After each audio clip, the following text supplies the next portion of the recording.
സമയം ഇപ്പൊ 3:30. നല്ല വിശപ്പുണ്ട്. എന്തേലും ഉണ്ടാക്കിയാലോ? വായോ.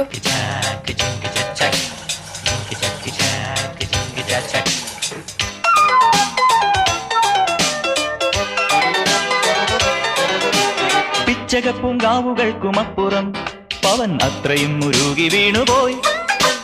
പിച്ചളക്കുണുക്കുമിട്ടു വിണ്ടതം കടന്നിത്ര വേഗമെങ്ങുമാഞ്ഞുപോയി.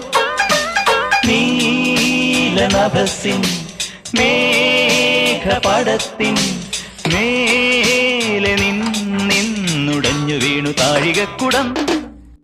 പിച്ചകപ്പൂങ്കാവുകൾക്കുമപ്പുറം പവൻ അത്രയും മുരുകി വീണുപോയി. പിച്ചളക്കുണുക്കുമിട്ടു വിണ്ടതം കടന്നിത്ര വേഗമെങ്ങുമാഞ്ഞുപോയി.